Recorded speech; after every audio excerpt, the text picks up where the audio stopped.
Hey, what's up, guys? In this video, we're going to be going over what to EQ and why do you EQ.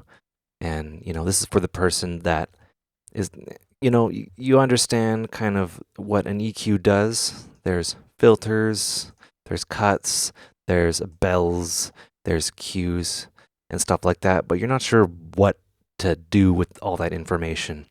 And this video is going to be done in kind of like a longer casual format, which people seem to really enjoy. And yeah, I enjoy it too because we never really get to hang out that often. So this is kind of for you. So this is FabFilter Pro Q2. And this is a very high quality, robust, easy to use equalizer. And if you're going to use an equalizer, I recommend this one. The Ableton one is also very good. The FL one also does the same thing. But you want something that is, very flexible, different, cutoff curves, more steeper cuts, more controllable kind of things like that. And you want that, and you want to be able to really like make the UI large to dig in. And yeah, it just takes time, and eventually you get it. And yeah, so you start with this. You want one that has a spectrum kind of readout. So it'll show you all the frequencies because that's very important for what I'm about to explain. Okay, so why do you EQ? You EQ, well, what an EQ is its frequency control, right? As opposed to, let's say, like a volume or gain control, you reduce the volume of everything in that piece of audio or boost it, right? So I'll kind of give you an example here. I should probably do that. I'm going to drop in a utility. So there's two types of things in mixing, and everything falls within these two things, believe it or not. Right, we got gain and we got like overall volume and frequency, right? And getting things to sound a certain way that you want involves good control and good understanding of these two things. So as I was saying, gain control reduces all frequencies at once.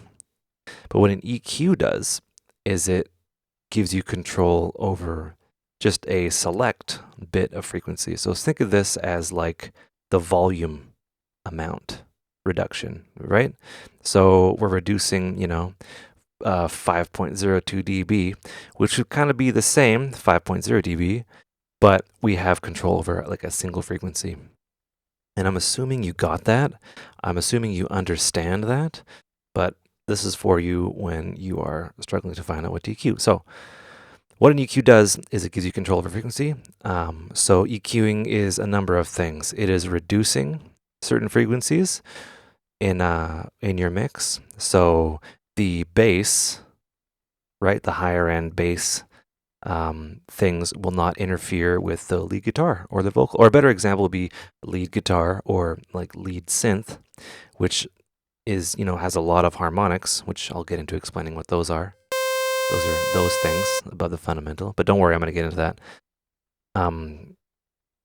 Say if you have a lead guitar with a lot of harmonics and your vocal is being covered up by that, you want to reduce the around, where the vocal sits on the other channel so that the guitar will be cut like so, but the vocals can pop through.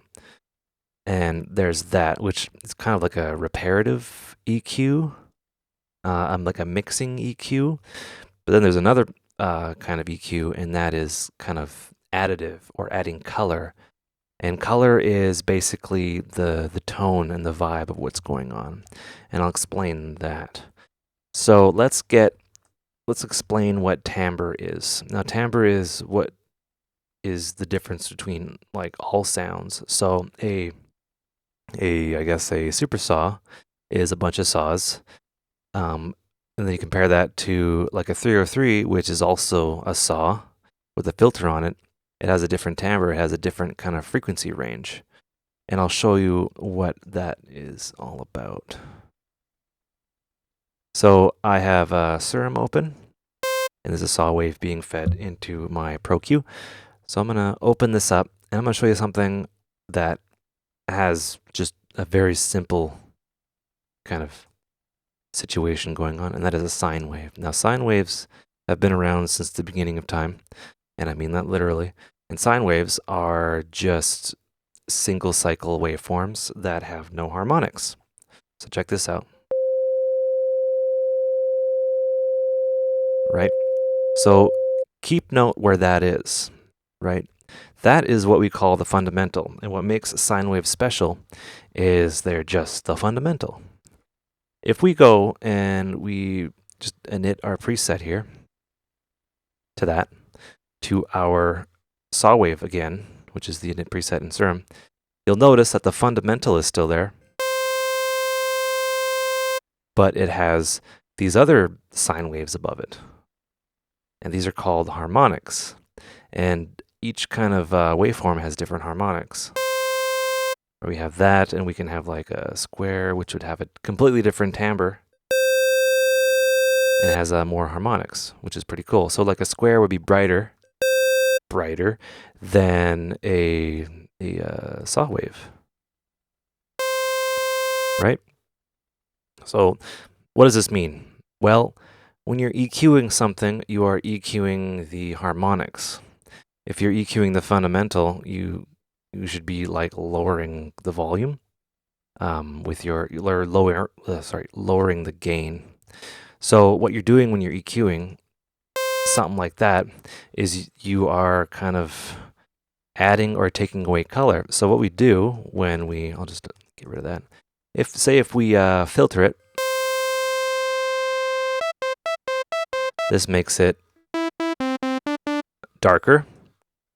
And then if we unfilter it, it gets brighter, which is pretty cool. So that's a way to add color.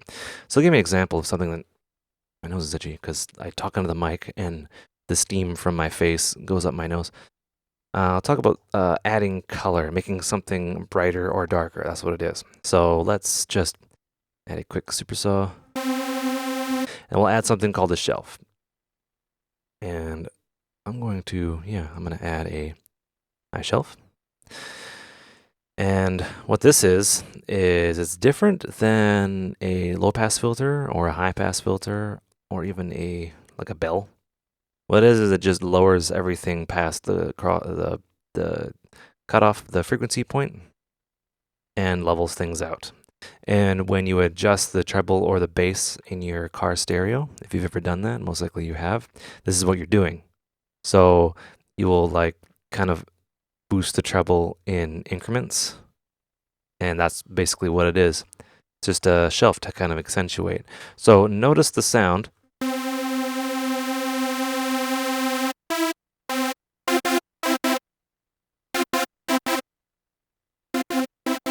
Right, I'm adding color, I'm making it brighter. And that's a way to kind of do that. If I want to make something darker, let's say over here, I'll add a low shelf.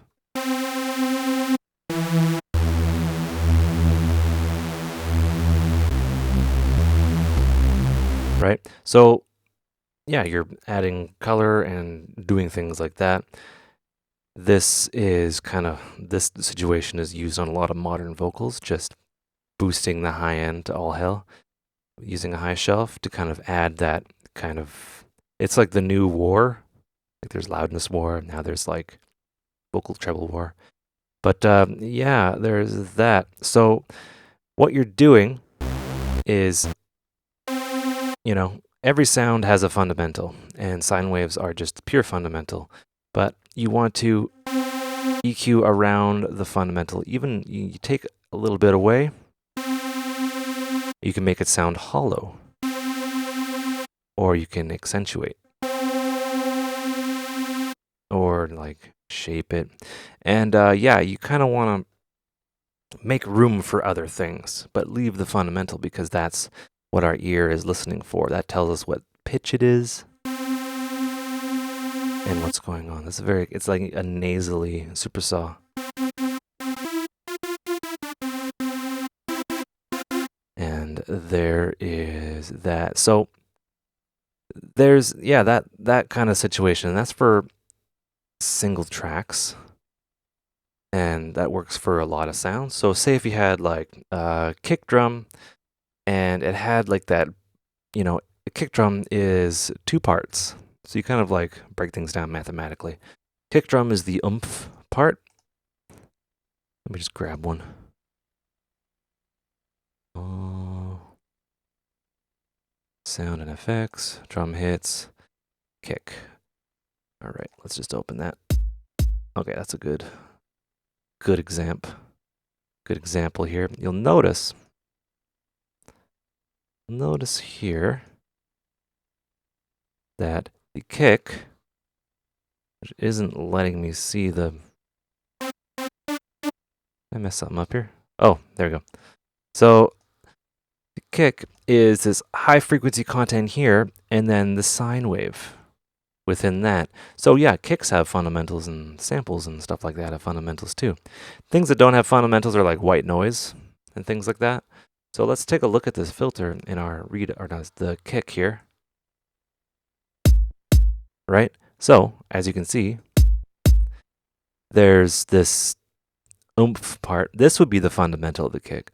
And then all these things would be like, inharmonic stuff or, like high frequency things that are present in the kick drum. So, with that being said, you would kind of lower the volume overall for that oomph to set in and make sense within your mix, which would be like, sitting well with everything, and that becomes more and more clear as you move on. You kind of understand, and then you use a EQ to kind of take away like that harshness. You can add a shelf or a high cut. Maybe not a high cut. That's a very dark kick, but yeah, you add a high shelf to kind of take that stuff away. Right, so that is a darker kick, you would say. Wouldn't we all agree that's a darker kick? Let me just turn it up. As opposed to this, which is its original. We can make it brighter or more present, right? We tend to make up words to describe what's going on. And yeah, that is what applies to kick drums and stuff like that. And you can use this kind of reasoning for other kind of sounds. Right? Let's go clap maybe. All right, there's this clap here. This clap is a burst of sound in the beginning part, and that kick's kind of poking through. Yeah, so a clap is just a burst of white noise, and claps don't have a fundamental, as far as I know, because they're kind of the majority of them are white noise. So you want that to fit in your mix very well. So you can use something called a high cut. And what this is doing, this is making the clap darker, but it's also making it kind of sit well in the mix, maybe, depending on what vibe you're going for. And it's really important to listen to a lot of music. Listen to a lot of music and take note of what things sound like. Right? And there's some low end stuff in here, and a lot of people will high pass or low cut, whatever you want. Right? There's that. So yeah, I hope that makes sense. You can also apply it to hi-hats and things like that. And yeah, it's all about controlling the frequencies and stuff like that. And you just get better over time. And yeah, you just get better over time. And that sort of thing. So I'm going to, I don't know, there's a third type of EQing, and that is the EQing overall, your overall mix. And that's really important to look into and to kind of examine, because you're not looking at harmonics, you're not looking at fundamentals, you're not kind of, EQing things in relation to other things. In this example, you're EQing everything at once, and what you're going for is tone, feel, color, balance, and things like that. And this is done, it's called mastering, and it's tricky to do, but it's also really fun. So I have this track here. I'm just gonna make this a little bit smaller. I have this track here, and let's just play that. Oops.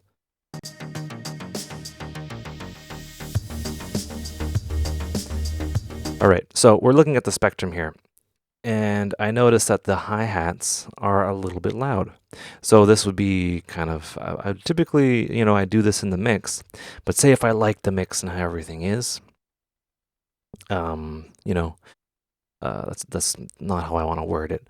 I did a mix down and kind of gave my ears some rest, and now I open this up and I noticed that things are balanced, but my ears were like plugged, or I was drinking that day, or I was hungover, and there's some things that I want to repair. Well, you can do that with a master EQ on your master channel, which is perfectly valid. Right? There's this, a lot of accumulation in here. It looks like that, and my ears are telling me. So what I'm going to do, I'm just going to grab it.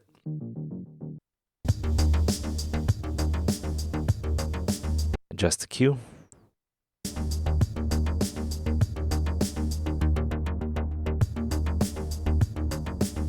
Right, there's that.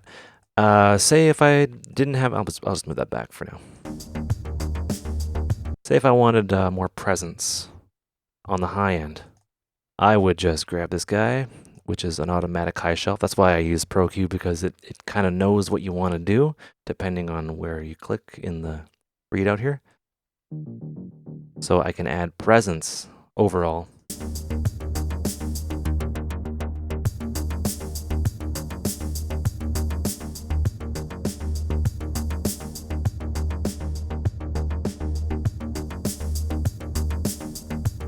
Right, there's that. Right, we can, do a thing that a lot of people do, which is they do a roll off. At around 30 hertz, they just roll it off, which kind of gives you a bit more headroom. You can get in there surgically with this plug-in 96 dB per octave.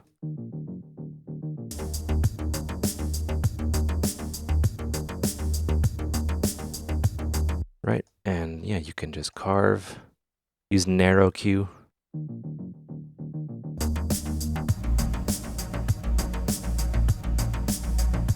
Right, I usually add something around here just to carve out and give some clarity, some separation between church and state kind of thing, the low and the high end.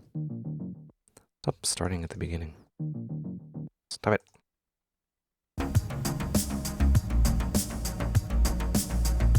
It's always important to kind of listen to what things sound like on and off. So yeah, you want the relation, or you want the continuity. And if you like what you're hearing, then you're doing good. Saying that simply, not like, this is for beginners, so don't crucify me. You can add more bass, and this is basically master EQing.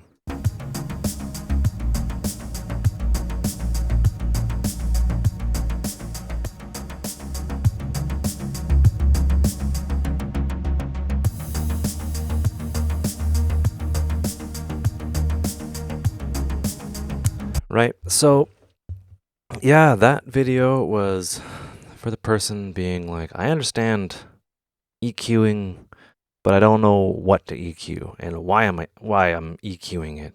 And it's you EQ for a lot of reasons, kind of like how you reduce volume or boost volume for a lot of reasons.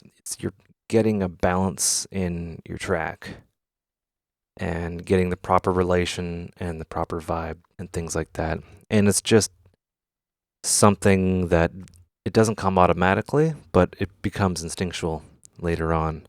And I don't claim to be an expert at it, but I can kind of fake my way through it.